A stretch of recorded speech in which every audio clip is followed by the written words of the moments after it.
Hello, hello everybody, it's Girl Got Game, and welcome to another Gander video. Today I am checking out Keepers of Astraela, and I'm hoping I'm saying that correctly, by GSE Studios.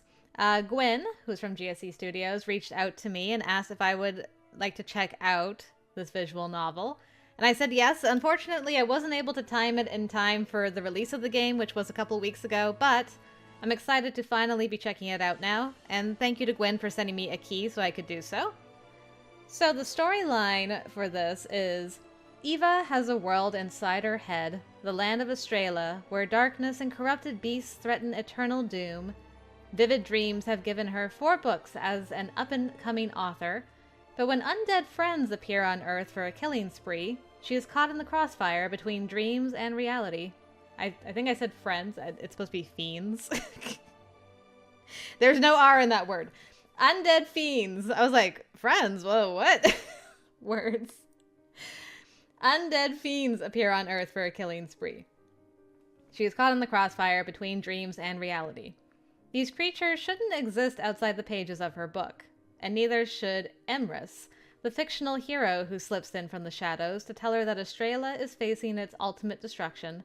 With the fate of her own world at risk and her main character's life being drained by an age-old curse, the player must guide Eva's actions in order to protect the people she cares about and avoid the total destruction of all she holds dear. So there you go. I believe there are 2 love interests in this game. So yeah, let's jump in and see what we're getting into here. I guess that's our girl Eva. Looking very pretty. Some days make you feel like you're on top of the world. Others hit you like 9 hardcover novels to the face. Literally. One moment, I've ensured perfect balance on a rickety folding chair in the Havenwood Public Library study room, defying gravity itself as I pull a series of fantasy novels from the highest shelf. The next all 9 volumes flew at my face, and before I know it, I'm tumbling to the ground with a thud. As I lay sprawled on the ground with my favorite childhood book splayed around my head, I meet the concerned gaze of a 10-year-old boy hovering over me. I want to tell him the novels are enchanted by the malicious wizard in their pages, or perhaps I can blame the fumble on klutzy genes and a fair amount of bad luck. Anything to cover up the embarrassing truth of dropping the stack while lost in a vivid daydream. Miss Hale? The boy puts his hands on his knees as he bends down to examine my non-existent wounds. Are you all right? Should I call an ambulance? No. I sit up frantically and wince at the sharp pain sparking from my tailbone. I just got, woozy. That's all. Turning to face the disaster of half-open books, I shove each one into the boy's cardboard box before handing it back to him. He blinks in surprise at the weight in his hands. Isn't that kind of serious? The way he stares into my soul tells me he won't give up on the subject anytime soon. In fact, he's certain to return in 2 months, buried in late fees that he'll attempt to pay off with the last 2 quarters from his allowance, and question my well-being again while I override the computer so he can return the books at no cost. You're a good librarian. It's an eternal merry-go-round of debt and bartering, but one I can't help but forgive. I rack my brain for an excuse. Just a blood sugar thing. Nothing to worry about. For a moment, I'm convinced the young boy will stare me down until the library closes. His eyes laser into mine intently for the longest time before he nods, seemingly satisfied with the fibbed response. After looking back down at his latest literary treasure trove with a sparkling grin, he spins around and jaunts toward the circulation desk with a box almost bigger than himself. I can't help but chuckle. The hushed tones of the library return as I stand, patting down my head to catch the flyaways that slipped from my French twist in the fall. I tuck the strands behind my ear and pray no one will notice before I can scurry to the bathroom and secure them once more. Trudging back down the aisle, I return to where I abandoned my library cart to help the boy retrieve his desired books. A stack of brand new editions stare back, taunting me with their new book smell and unbent dust jackets. It's been months since we've gotten clearance to buy a shipment this large, but while the thought of fresh reading material fills me with excitement, the task of putting each volume on the shelf is far from my cup of tea. Not right now, nor this morning, and certainly not the entire past week, which is why 2 carts have remained behind the circulation desk until the last possible moment, untouched and collecting dust. Mindless shelving makes me sneer on a good day, let alone when I'd much rather be doing something else. And on a good day, with my brain working in proper order, I would have heard footsteps approaching as I grabbed the cart handle. Hello, Jensen. A blood sugar thing. The teasing voice nearly jolts me out of my skin. I whip around to find myself staring up at a tall man, whose arms are crammed with 2 cups of coffee and a box of fresh donut holes. His hazel eyes brim with mischief. Looks like I brought the right stuff. He nods to the pastry box balanced precariously between his elbow and chest. Good Lord, Jensen. I smack his arm. Don't give me a heart attack. Not unless you want to put these books away after my funeral. He wrinkles his nose. Yeah, no, I've still got the second cart to label. Then I'd suggest you get to it. Oh, what a lovely sound. I yank the cart's handle, filling the once still air with its incessant squeaky wheels. A clattering noise brings my gaze down to find the metal folding chair blocking my path. Don't tell me you were standing on that death trap. Jensen kicks the chair aside. One of us almost snapping their neck on that thing is enough. The thought of his similar spill makes me grimace. He hadn't been working at the library for more than a week when the head librarian shipped him off to the romance nook to fix an overhead lamp, assuring me it was a simple enough task for him to accomplish by himself. 5 minutes later, the entire place heard him take flight, slam full force into a shelf, and bring dozens of harlequins crashing down with him. Ouch. I try to shake the memory. How did you not break your neck? I drank my milk. Jensen lifts the smaller coffee cup to his lips to conceal a devilish grin.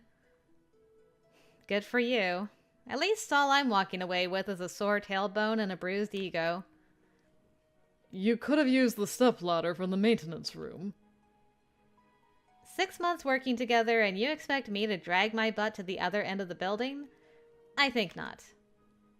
When I back my cart past him, his broad shoulders shake in a silent laugh. I shake my head, twisting the cart around and pushing it out of the study room, only to hear the soft padding of his footsteps not far behind. Aside from the sound of our shoes tapping the carpet and the rhythmic squeal of the ancient book cart, the library is nearly silent. On the average evening, small groups from the local church would be sipping coffee in the back conference room, or a handful of teenagers would mill about to chat with their study pals in hushed voices. Or my personal favorite, the occasional lost husband asking for computer access while his wife peruses the romance section, sneaking another chapter of 50 Shades of Grey from behind the tallest bookshelf. People watching has become my favorite pastime in my years at the library. In the calm atmosphere, the hushed tones and ample creativity-boosting scenarios from patrons create the perfect setting for a writer's brain to thrive. Behind the circulation desk, it's too easy to pull open a document and spend slower days lost in my imagination, enabling me to spawn 4 self-published novels, with the final one waiting to be finished. The only distraction hindering me from writing at an even quicker pace saunters past me to kick open the swinging door at the circulation desk, holding it open with one leg for me to push the cart through. Jensen is the surprise I didn't think I wanted, but never knew just how much I needed. They were out of pumpkin spice. He sets his armful of coffee and baked goods between our computers. Hopefully a French vanilla cappuccino will suffice. I'll drink motor oil if you add enough dirty beans to it. I grab my cup the moment it hits the desk and take a careful sip. Sweet notes of vanilla meld with the bitter drink and light my brain with caffeine-induced pleasure. Making myself at home in my rolling computer chair, I allow myself to be fully indulged in the large cup of heaven. With my favorite beverage in hand, the blissful silence envelops me until I'm lost in its calming grasp. Dead Man Walking, the ultimate guide to the necromantic world. If I hadn't drained 3 cups of coffee this morning, Jensen's words would have woken me in a flash. I swivel my chair to find him bent over a second book cart, leafing through a leather-bound book. Impish curiosity flashes across his eyes. Pushing my feet off the Berber carpet, I propel my chair across the floor and snatch the book from his hands. That one wasn't meant for the cart. I peek down at the page he left off on. You picked a good chapter, though. I hear Circle Consecration is a fascinating read. Jensen waggles his eyebrows. I thought these books were for the library. They are. I set the book cover down beside my keyboard and away from his prying eyes. I'm just reserving it first. A dry laugh leaves his lips as he plops into his own office chair. He reaches for the box of donut holes and pops open the flap. The flop. At least I know this is for book research and not my untimely demise. He retrieves 2 cinnamon sugar pastries from their cardboard prison. After this morning, I figured I should bring coffee as a peace offering just in case. I quirk a brow as he shoves the donut holes in his mouth. What are you talking about? Mouth too full to speak, he rolls his chair close enough to shake my computer mouse. The screen wakes to a sketchy forum, and the title, written in bold at the top of the page, makes my heart leap into my throat. How to commit murder with toothpicks. Jensen swallows his mouthful and laughs. With a grin dancing wide across his lips, he leans in close enough for his musky cologne to overpower my senses. You might want to close out your tabs when you walk away. And you might want to quit snooping before I use my research on you. The sound of another person clearing their throat brings my widening eyes to the other side of the circulation desk, where a pregnant middle-aged woman stands with her daughter. An entertained smile flickers across the 13-year-old's lips as she slides 2 paperbacks across the counter. Jade! I put on my bravest face and brightest, most innocent voice before turning to the girl's mother. Mrs. Singer, good to see you again. After elbowing Jensen in the ribs to make him slide away, I grabbed the books from the counter and flipped them over. Their worn covers sent excitement coursing through my veins. We finished your latest book last night. It's wonderful to have such a creative author right here in Haven. Does Themrys ever become canon? Jade is asking the real questions. Jade's interruption brings warmth back to my cheeks, spreading quickly to my ears until I'm sure my entire head is consumed in a ball of flame.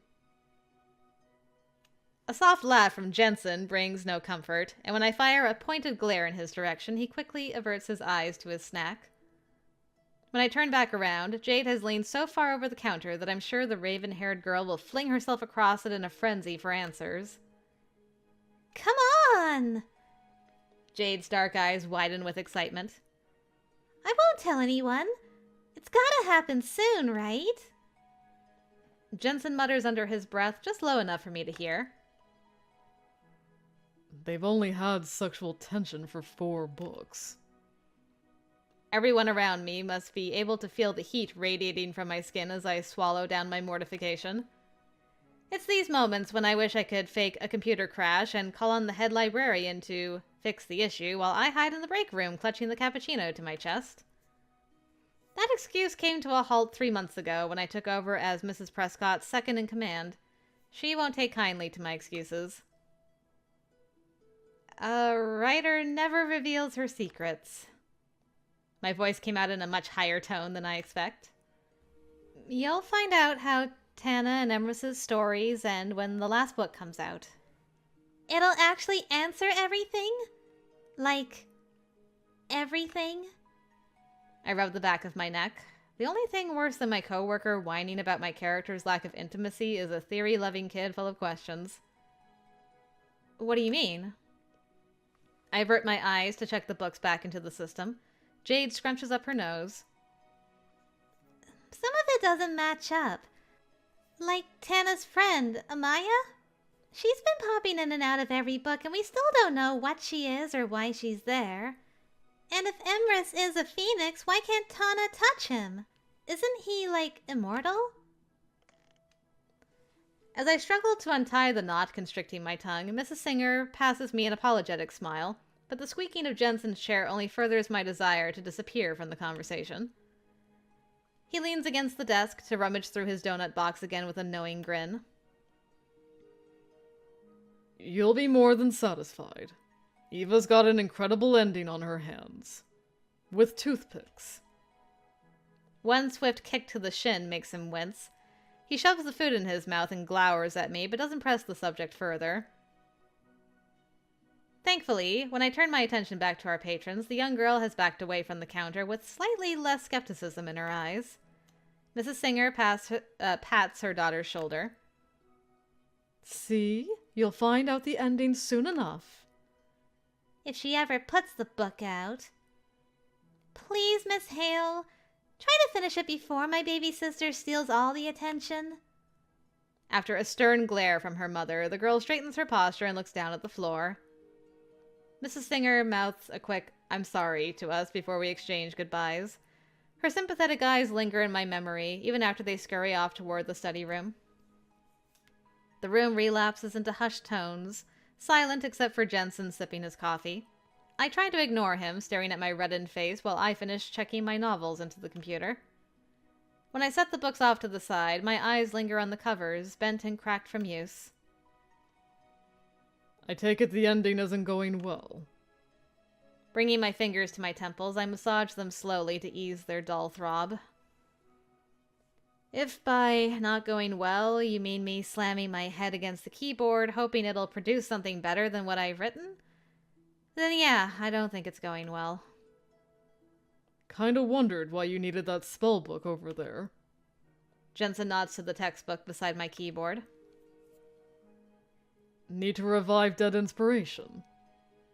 I try not to laugh, but his amusement over his own joke is hard to resist. I wish it was that simple. Jensen pats me on the shoulder.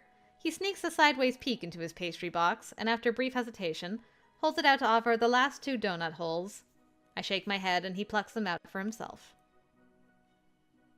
You're a brilliant writer. I know you'll figure it out. And when you do, I'll be first in line to see how it plays out. Maybe tonight's D&D session will do the trick. Ooh, girls into D&D, we love to see it. Jensen's eyebrows shoot up. For months, he's been avidly asking about the Dungeons & Dragons nights I share with my friends, and every week it's become harder to resist asking him to join the party. But overwhelming him with a long-running campaign was the last thing I wanted to do. Tonight, however, we begin fresh with a new game, a new story. One based in a fictional world he's read through my books. Why don't you join us? His smile turns bashful and a tinge of red comes to his cheeks. It sounds like fun, but I wouldn't even know where to start.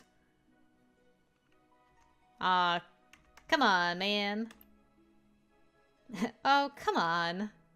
I nudge him with my elbow. Let your dungeon master show you the ropes. We can create your character together and go over the basics.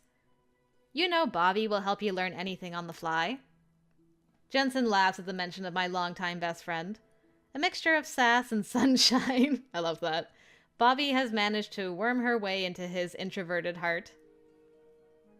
For a man who kept to himself, never mentioning a night out or even friends to spend one with, he could talk to her for hours on runs to her coffee shop, and it often made him late returning from lunch breaks. Or, more accurately, donut breaks. I'll think about it. He folds his arms, seeming to mull over the invitation. You know, hitting the basics now would make the rest of our shift go faster. You know what else would do that? He raises an eyebrow. Labeling that second book cart. Jensen throws his empty pastry box into the trash can with a huff, but I still see the laugh hidden behind his faux annoyance. With a playful push on my shoulder, he makes his way back to the cart, careful not to touch the necromantic tome on his way. The rest of our day is quiet. The library's pace slows to a crawl that allows us to fill the remainder of our day with soft chatter and social media scrolling. I watch the clock with an agonized stare. Only a few more hours. Whoa, hello, you. Flying monkeys. Callie's face scrunches in question. I ignore my best friend's bewilderment, bobbing my head at an alarming rate as I peer over her shoulder. We've been positioned this way in my apartment for the better part of an hour, with Callie hunched over the printed document while I practically perch on her shoulder like an eager parrot. Except it's felt more like a century, maybe even 2 centuries, while I wait not so patiently for my most trusted beta reader to finish the ending of my latest literary masterpiece. It adds the perfect touch. I leave my spot for the comfort of the neighboring armchair. It's unexpected.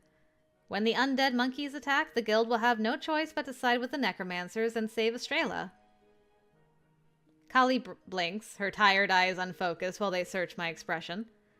It's like she's trying to figure out the punchline of a joke I haven't told, and suddenly my smile feels much heavier. Eva...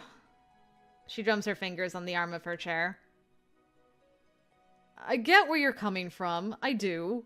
You want to catch your readers off guard, but... doesn't this idea seem a little out there? Her fingers thud harder against the wood and her gaze falters, but the silly smile stays plastered across my lips. I wait expectantly for affirmation to follow her gentle criticism. Seconds tick by in awkward silence. My facade crumbles. Shifting uncomfortably in my seat, I straighten my posture and fight the downturning of my lips. The attempt is in vain, however, and the smile finally falls. Callie leans forward to put a hand on my knee. Callie. I hope it's Callie. It's not bad. I just think it could use a little... It's terrible. Standing, I let her hand slip from my knee. I rake my fingers through my hair with a long huff. I've tried everything. What kind of writer am I if I can't come up with a decent ending? Another uncomfortable pause drops between us, with me continuously stroking my hair and Callie nipping at the dead skin on her lips.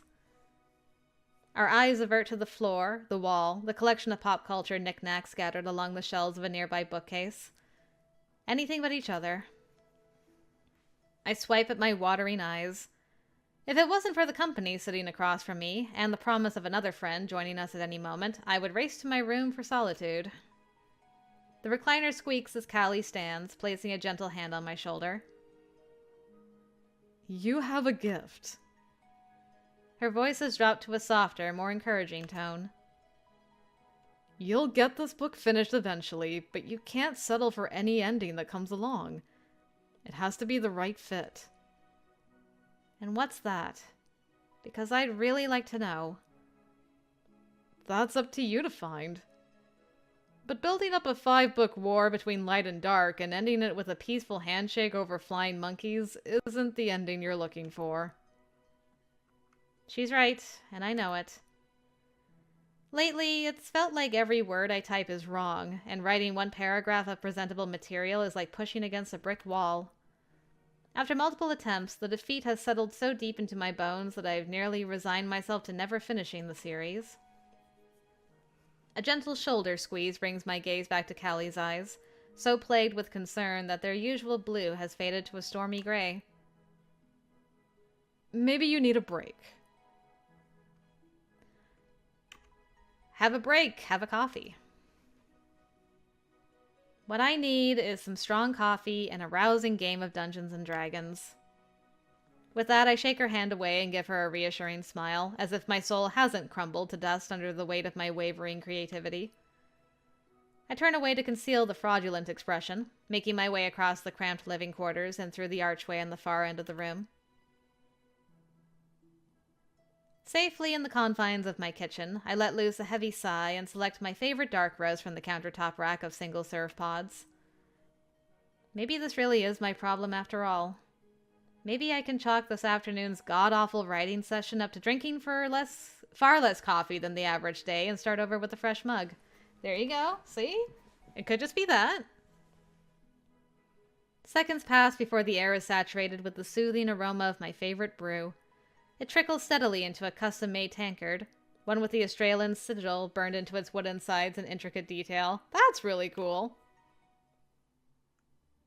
Oh, and then we were there. Closing my eyes, I can almost hear patrons bustle within an old tavern north of the village of Edinbury, sitting just off the path at the edge of Fromere Woods. The Elysian lily's brightened interior buzzes with light as the nightly dinner rush brings in travelers from across the land. Boisterous laughter echoes from two halflings at the bar, who watch their friend turn trinkets into toads with a simple incantation. Sprites flounce from table to table in drunken stupors, balls of color firing between tavern dwellers' heads. But my attention remains on a humanoid couple in a shadowed corner booth. They speak in hushed tones, careful not to bring attention upon themselves as they indulge in luminescent brews from tankards, much like the one under my coffee maker. The first is a youthful woman, clad from head to toe in black leather, whose sea-green eyes shift to keep careful watch over the crowd. Her finger twirls strands of midnight hair absent-mindedly, a nervous tic that's called her bluff more times than she'd care to admit. Meanwhile, the man at her side is unbothered by the surrounding ruckus. Though not much older in appearance, a childlike glint shines in his amber eyes with every sip of his drink and drag of the herbal blunt between his fingers. And then I woke up. 3 sudden knocks throw me back to reality so fast that my own kitchen startles me. I blink rapidly, heart thundering and head racing from the surrealness of the scene. What was in that coffee? Part of me wishes to shut my eyes once more, to make my characters show me the ending I desire. But the sounds of their favorite hangout have already faded, muffled under the light knocking at my door. Not the light that is knocking at my door. I'll get it. Her footsteps thump hurriedly to the door. I pull my mug from the coffee maker. A quick sip of encouragement makes me wince, the scalding liquid numbing patches of my tongue. For a moment, my eyes flit to the liquor cabinet at the other end of the kitchen. A strong cup of joe can fix most problems, but stronger assistance never hurts. I shake my head. Alcohol will have to wait until my next writing session, without additional company. And, judging by the excited chatter bubbling through the apartment, that company has arrived in full force. Bobby can be heard long before she's seen. From the pleasant trill of her voice to the audible skip in her step that always creates a stir with the tenants below, she always knows how to make her entrance known. Not that many mind, however. Not when the kind woman radiates glittering beams of the brightest morning sunlight. After another searing gulp, I grip my mug tight, slap a smile across my lips, and emerge from the kitchen. Eva! Bobby's sing-song tone carries melodically across the room. Though my insides were twisted into a tightly wound ball seconds before, her outstretched arms ease my nerves long enough to share the bear hug my best friend deserves. We stay wrapped up for a moment, swaying back and forth with glee until Bobby disengages and swivels around. Her dark eyes land on the flat grid-lined board atop the coffee table. She bends down to survey the small boxes beneath, where miniature characters, monster figurines, and various campaign materials are organized in perfect rows. So, if I'm remembering correctly, I think Bobby is one of the love interests. I think I saw that when I was reading the Steam page. Tabletop role-playing games have long been a favorite of ours, and pride swells in my chest at Bobby's approval of the night setup. She takes an extra long gander, hey, at the map lying open on top of the colorful grid. You went all out tonight. I'm impressed. Callie pokes her head over our friend's shoulder for a better look. She learned from the best, Bobs. Bobby swats at her playfully. Of course she did. I trained my up-and-coming game master as well. My nerves calm as I watch them examine the props laid out for the campaign. For the first time tonight, a genuine smile crosses my lips while they theorize about lore and fawn over the hand-painted miniatures of their characters. Even Callie's enthusiasm, usually muted beneath layers of cynicism and sarcastic tone, bubbles over the edge. Is this everyone? Yep. Looks like you two have the campaign to yourselves. Hold up. Bobby raises a finger in question. Didn't you invite Jensen? You were just telling me how fascinated he is over the game. Trying to ignore the heat flaring up my neck, I bring my mug to my lips. The coffee is still hot, but not scalding, unless my taste buds are still too numb to notice.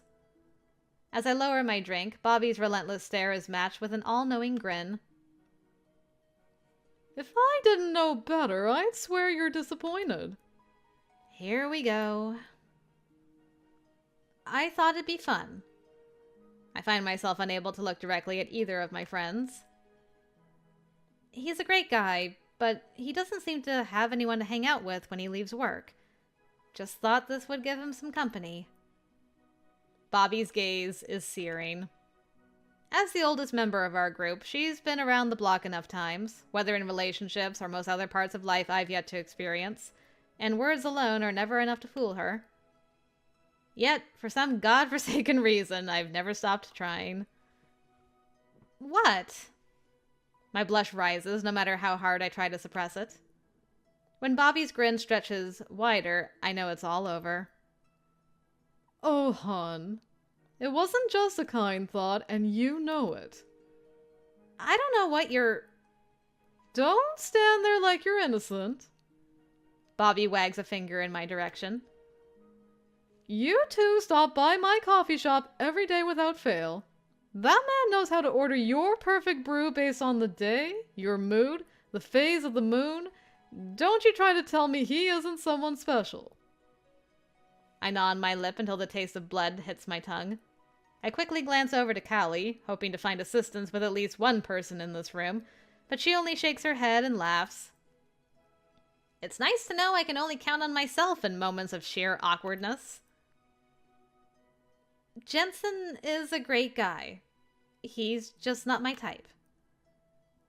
Is he really not your type? Or is it because his name isn't Emrys? If my cheeks don't stop trying to burst into flames, I'll be reduced to a steaming puddle before the night is over. Okay! I clap my hands, stepping around my friends to put myself between them and the coffee table. We'd better get this game rolling, or else we'll still be playing when... Someone knocks at my front door, so soft that I almost don't hear them. I startle, and the girls watch me like I've lost my mind until the knocks begin again. This time they're louder, but much more hesitant. I'll be right back. Hopefully the neighbors aren't actually complaining about Bobby skipping above their heads. Another knock pounds as I cross the room, and when I open the door just wide enough to see outside, my heart stops. Jensen? Hey, he came. You love to see it. He stands in the hallway, bearing a bashful smile, a binder pressed against his chest, and a small drawstring bag that makes the familiar click-clack of dice. A toy sword's plastic hilt is tucked under his arm and nearly falls before he can readjust it. I love it. I hope I'm not too late. No, never. I pull the door open wider. Come inside. The moment I glance back into the other room, Callie and Bobby's grin send my heart into a nervous frenzy. This isn't going to end well. While I try to ignore them, the persistence of their stares is overwhelming. I force myself to look away. So, Jensen, did you still need help with your character? Maybe. He tilts his head. I'm not sure. I found this pre-made thing online and I think it's pretty cool. What you got? As I lead him into the living room, he greets the girls with a shy wave of his dice bag. I pass them a knowing look. Can you give us a sec? I want to make sure he's ready. The girls smirk at each other, and Bobby bites back a laugh. Sure thing. You two enjoy yourselves. With a nudge and a wink, she steers Callie toward the kitchen, but their light-hearted snickers linger. I turn back to Jensen, who seems more nervous without their presence. He fidgets with his dice bag, wrapping and unwrapping the drawstring around his finger as his gaze periodically flicks in the direction the girls went. I pray they've stayed gone and aren't peeking inconspicuously around the counters. I motion to the love seat, and Jensen and I take a seat together. How scandalous. Slowly, he sets his things in his lap and pulls out his binder. Loose pages, covered in a rainbow of highlighted text, nearly fall from the interior pouches. For someone walking in on a moment's notice, he's incredibly prepared. Still, he flips the dice bag from hand to hand with a rhythmic click-clack. I nod to his binder. What have you created? A spell person. A goblin. He sets his drawstring bag between us and opens his binder. It takes multiple flips through printed pages of notes and handwritten scribbles before he finds a pre-made character sheet. She's a necromancer. Thought that might spice things up with your lore. I start to laugh, but it takes me a moment to register what he's saying. A necromancer? I mean, it's perfect, but there isn't a class for that in this module. I had to custom build one for my NPCs. As I peer over his shoulder for a better look at his sheet, I recognize the formatting instantly. This is a different tabletop game, Jens. His cheeks flush. I could have sworn I picked the right one. It's okay. We'll build you a new one. Shouldn't be too hard to convert over. May I? I hold out my hand and he unclips the binder to give me his sheet. As I lean down to open my own binder on the coffee table, I hear him fidgeting with his bag once more. It isn't long before his hands are beside mine at the table, setting down a plethora of dice. They're mostly six-sided, but since I have plenty others to loan out and he's still red-faced from his character sheet error, I say nothing as he begins stacking them nervously in small towers. By the time I've located my notes for my custom-built necromancer class, I realize the sound of his dice is no longer present. I turn to find his hand hovering above his four-tiered tower. A faraway look has taken over his face and his brow crinkles. Are you okay? Jensen blinks. He looks like he's about to say something, but before any words can come out, he stands. With a hasty sigh, he begins throwing his dice back into the bag. Yeah, I just... He stumbles over his tongue for a moment. I think I had some bad burritos. I really need to go. Aw, man. I thought, man, Jensen, why you do me this way? I think he was seeing what she saw earlier. But it didn't agree with him for some reason? Do you need to use my bathroom? It's right down the hall. No, please. It's okay. He grabs his bag, his binder, and the toy sword that's clattered to the floor in his scramble. I should just go. You guys have fun, okay? Jensen takes off, half sprinting to the door before I can even get off the couch. It feels like my heart is running off with him. I stand, waving his character sheet. Do you want your sheet? I'll get it from you at work. I don't have time to utter a coherent response before he's out the door.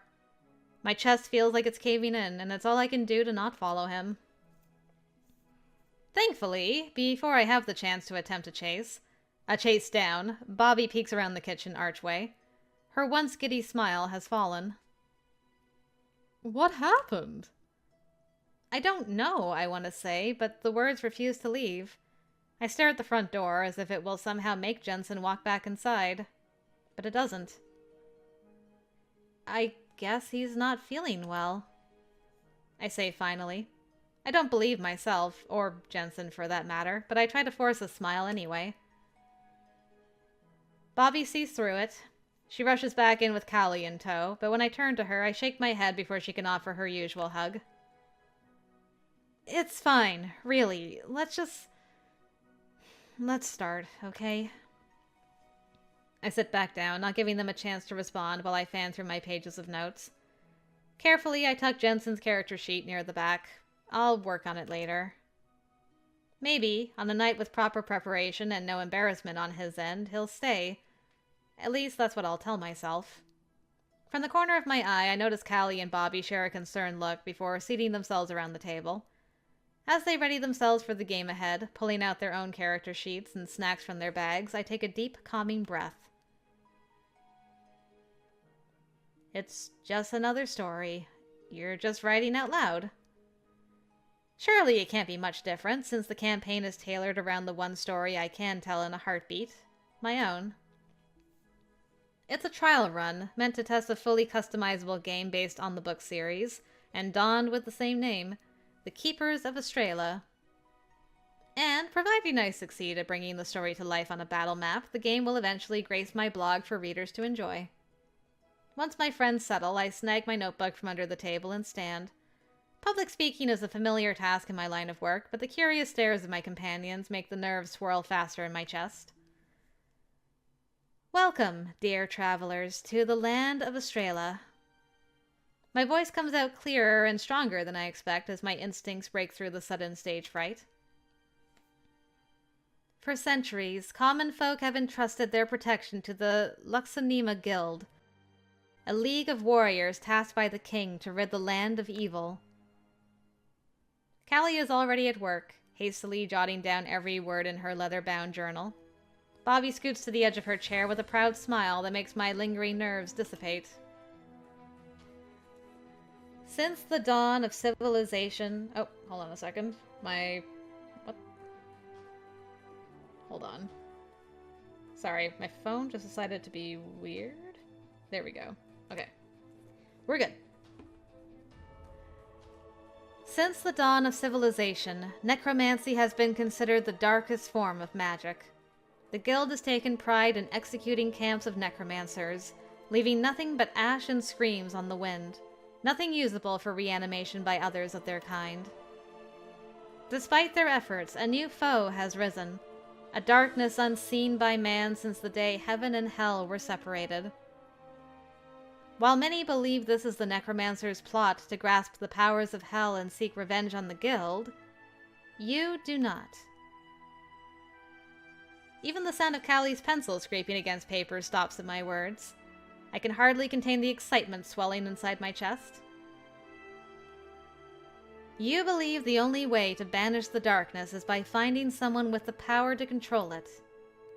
You are traveling across the land in search of the pair of legends, Thana, a necromancer kissed by the Reaper's touch, with the power of death and resurrection at her fingertips, and her companion, Emrys, a phoenix risen from the ashes to help extinguish the dark plague.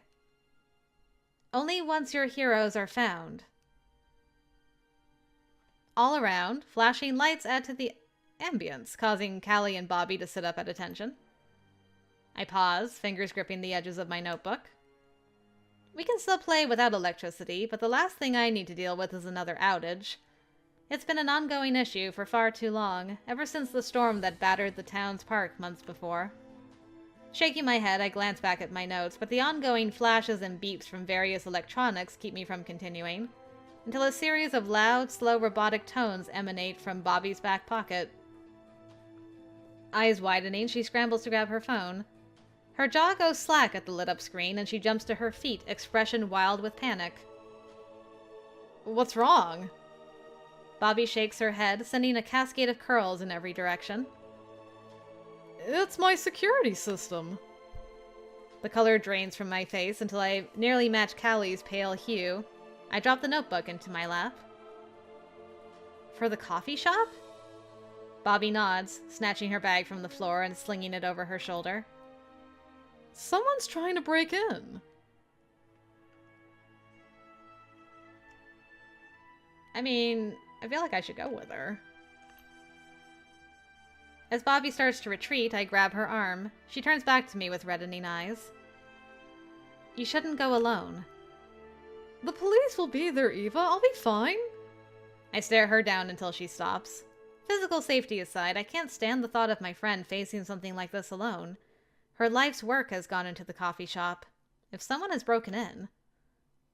Please. Bobby is silent for a moment, but finally nods. She turns to Callie, who has, somehow, gone even more pale. I can hold down the fort here. Just go. And text me what you find out, okay? With a quick nod, Bobby uses my hand on her arm to her advantage. Before I know it, she's dragged me to the door, car keys in hand, and we leave. It was a rainy night. We arrive at the coffee shop to a multitude of flashing lights. Emergency services line the center of the street, blocking the way to the coffee shop. Bobby parks just beyond the barricades, and even from so far away I can make out shards of glass glittering in the red and blue flashes. There is no reflection in the front display window, and the thought of it being smashed to hell makes me ill. The downpour has grown heavier, nearly drowning out the hammering of my heart. But it doesn't drown out Bobby's shuddering breaths. Oh my god.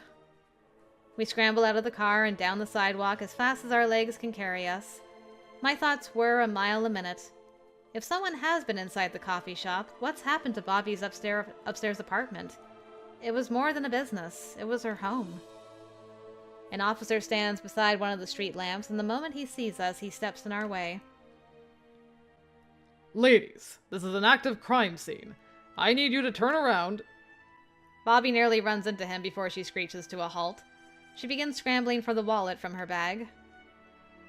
My name is Bobby Michelin. This is my shop. My home.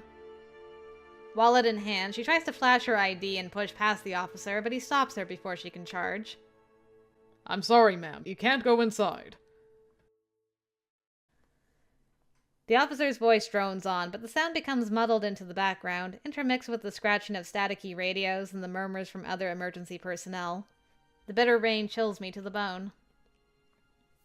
I'm not sure how long it is before Bobby huddles closer to my side and links her arm with mine. Together we watch officers and EMTs fly to and fro like frantic chickens. They can't tell me anything yet, but I can't go home. Not until they've finished. Yeah, why don't you come stay with me? You can stay with me. I try to offer a smile, but it's wobbly. I don't want you to be alone. Bobby sniffles. Are you sure? I can always call Iris. I shake my head. Though her girlfriend would likely be more than happy to take her in for the night, it's getting late, and I can't stand the thought of leaving my best friend's side. Now, when you say girlfriend, do you mean like, hey girlfriend, like another friend? Or is she seeing somebody right now? Because I'm like, I thought you were romanceable, and I feel kind of weird about stealing you away from someone if you are with another girl. Like, Finally, Bobby wraps me in a tight hug. Thank you. I embrace her as tight as I can. Why don't we head back now? We can... I don't know, we can bust out Monopoly, watch a new movie, anything to stay busy. Silently, we head back to the car. Any other night, the rhythmic patter of rain against the roof would be calming, but they only weigh down my nervous heart. As Bobby pulls away from the curb, I can't take my eyes off the scene. And just before she turns, before I'm forced to lose sight of the lights and chaos, I swear I see a body bag being wheeled out of the shop. Okay. I'm sure that's not concerning. By the time we settle back into my apartment, the thunder rolls in waves, accentuated by a light display I would rather not have on a night so dreary. Bobby has stayed quiet, instead allowing the storm to fill the silence. A seemingly endless stream of coffee has brewed in the kitchen and filled my apartment with the calming scent of our favorite blends, melding together in harmony as we sit side by side on the couch. Bobby lifts her latest mug to her lips. Thank you again. I lift my head. She's hardly spoken since we got back, and her words bring a smile to my face. It's just coffee. I have plenty of it. She nudges me playfully with her elbow. You know what I mean. You didn't have to take my sorry ass in. She tries to match my smile, and it's clear she wants to sound like her typical ever-teasing self, but it doesn't meet her eyes, or her softly quivering lower lip. This has been a nightmare, but it's helped to have you at my side. I can't imagine not being at your side. At least I'm more help here than... well, you know. At the coffee shop? Bobby laughs. You nearly set the kitchen on fire your first day. The blush rises to my cheeks, and for once I don't fight it. When I first moved to Havenwood, before I spent my days slinging books, I worked for Bobby at Ambrosia's Brew. It seemed like the perfect job for a coffee addict, until I realized just how inept I am with any appliance that isn't a single-serve brewer or standard coffee pot. Look, at least it wasn't like my second day. You mean when you slipped on a towel and showered the register in a tray of iced lattes? Shut up. A laugh bubbles from her lips, so infectious that I can't help but join her. It's good to hear her laugh after all that's transpired. It's a welcome sign of normalcy on a night that's anything but usual. For the first time tonight, I relax into the overstuffed cushions and let wisps of steam from my coffee tickle my face with warmth. Bobby leans back against the fluffy throw pillow. I'm glad you're here. Thank you. There's no place I'd rather be. I raise my mug. With a hint of a smile, Bobby clinks her mug with mine. Our night is met with silence once more, but one not so heavy. One that is instead lighter, warm, hopeful. And it feels right. Well, hello. That is quite the look. An excerpt from Untitled Manuscript, The Keepers of Astraela, Book 5, by Evanescence Hale. Even the sky was silent. On an average night, the Australian sky would be alive with a luminous wash of purples and blues, only interrupted by white pinpricks of stars and the overhanging moon. Tana recalled many nights under Lunix's glow in various burial grounds, as Astraela's brightest moon lit her rituals enough to see without assistance. It had always brought her peace. She wished she had appreciated it when she had the chance. Now the sky was so void of life that even the stars had run away. An endless abyss reigned in its place, a defeating sign of their world's corruption. The sight made her shiver harder than the nippy midnight breeze. She pulled her arms tightly across her chest and shifted forward on the log she perched upon, inching closer to the dwindling campfire. And there's Emrys. So this is the other guy. I recognize him. So he's the other romance interest, which is interesting. Footsteps crunched in the ankle-deep snow from the direction of her camp. She pulled her eyes from the sky to meet the concerned gaze of a man, approaching with a wool blanket folded in his arms. Emrys, what are you still doing up? Emrys paused, drawing his lower lip between his teeth. Even from yards away, the dark circles under his eyes dulled the honey shade of his irises. His raven hair differed enough from the forest shadows that she noticed it tousled in every direction, as if he had resorted to rubbing his head against a pillow instead of sleeping on it. You look cold. Not all of us can change our body temperature at will. A slight glimmer rose into Emrys's eyes as he laughed in a tone deepened from exhaustion. I thought I'd help with that. As he stepped closer, his irises brightened to a glowing amber. The crunch of his boots subsided as the snow melted beneath his feet. Warmth radiated from his body when he sat beside her, doing more to alleviate her shivering than the fire had when it roared at its fullest. 'Cause he's a phoenix. Emrys set the blanket between them, and she took it gratefully. She draped it across her shoulders, leaving enough on the side for her friend to lay his hand upon. The moment his skin brushed the material, heat enveloped its surface. She relaxed into its embrace, not minding the nippy wind that grazed her reddened cheeks. I thought you were going to bed early too. Emrys's eyes wandered across her tired features. You'll need to be on top of your game for tomorrow. While she tried to conceal the emotion, she couldn't fight the pressure forming behind her eyes. Maybe it was the lack of sleep that crumbled her well-constructed walls. That's what she kept telling herself, anyway. It was then that she noticed the sweat on the back of her neck. The blanket had become much warmer than before, and she turned to find that Emrys had moved closer. A smaller realm of safety rested between their arms, which were mere inches from contact. Tana wanted to move away. It was the smartest decision. But for the first time, she didn't.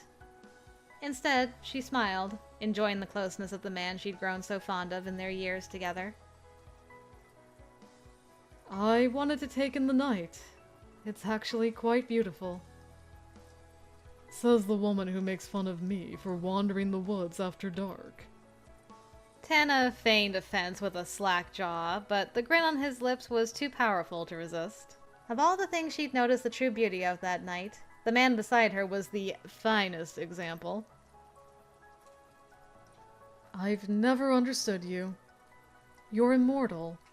You have eons to enjoy the world around you, yet you never take it for granted. I have never met anyone with such appreciation for life as you.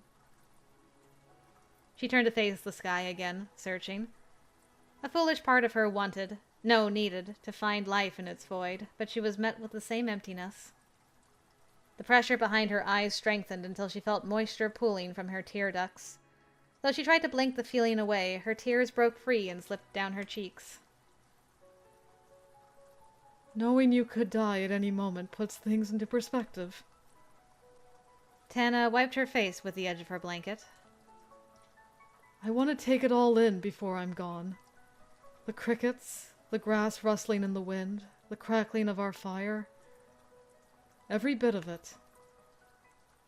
When she turned, the smile had vanished from her friend's face, overtaken by worry lines and a dimming light in his eyes. Even with his touch, the blanket grew colder. You aren't going to die. You're the hero. Tana took a deep, shuddering breath. I'm a scared little girl in an army of outcasts. We're not all going to walk out of this alive. While Emrys nodded, she knew it was out of courtesy. It wasn't only her feeling unease about the growing peril of their circumstances. She had watched anxiety build in him the past few weeks, from his stiffening posture at the smallest noises to the way he stood just a few inches closer, as if he could single-handedly protect her from whatever crossed their path. He was terrified of the unknown, of losing her, just as she was afraid of losing him. Tana. She tilted her head at his words. A wave of midnight hair spilled across her shoulder, rippling in the soft breeze. If anything happens, I want you to know how grateful I am to have been at your side all these years. When Tana saw his own tears glistening in the firelight, she wanted nothing more than to sell her soul for the chance to wipe them away, to feel the softness of his skin against her fingers just one time. Out of every experience she would miss if she were pulled away from him, that would be the one she regretted the most. I couldn't have asked for anyone better. Her words were so thick with emotion that she could hardly utter them, but Emrys seemed to hear them with clarity. A wavering smile cracked through his emotion. They remained there for a moment, eyes locked as if it were the last chance they had to connect in such a way, staring into each other's souls until they could nearly hear one another's thoughts. It was those moments that the inches between them felt like miles. They could never be closer.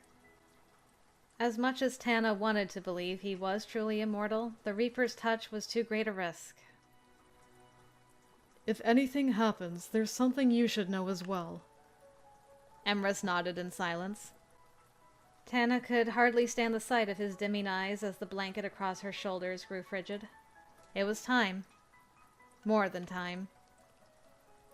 He had strolled by her side for years with nothing more than food, shelter, and a simple thank you.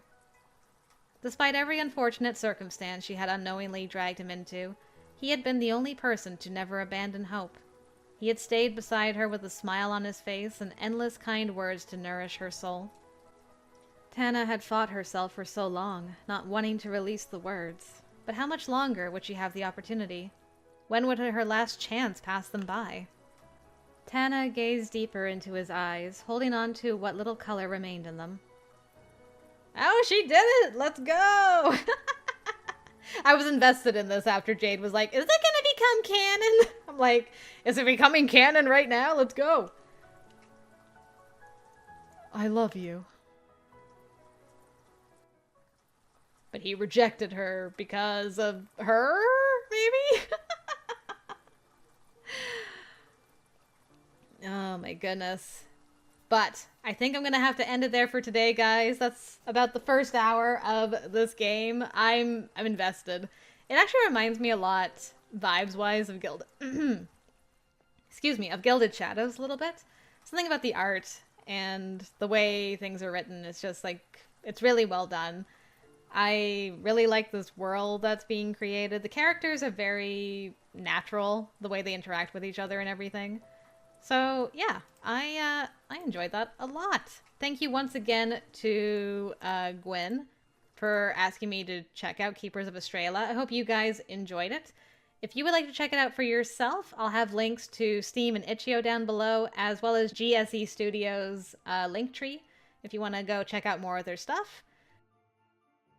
But yeah, I had a great time with this. I would love to play more of it because it's a pretty cool idea. I'm getting like kind of Inkheart vibes. I don't know if any of you guys are familiar with the Inkheart series. It's kind of similar to this, where an author's story is coming to life around him. So I kind of really like that about this. I'm really curious how it would be handled here. And I'd like to see how Eva navigates that. Especially when her main, one of her main characters, the love interest, comes into things. There's a bit of a mystery going on with like that body bag and stuff. So yeah, lots of really, really cool stuff. I hope you guys will go and check this out if you get the chance. Thank you very much for joining me today. Until next time, I will see you later.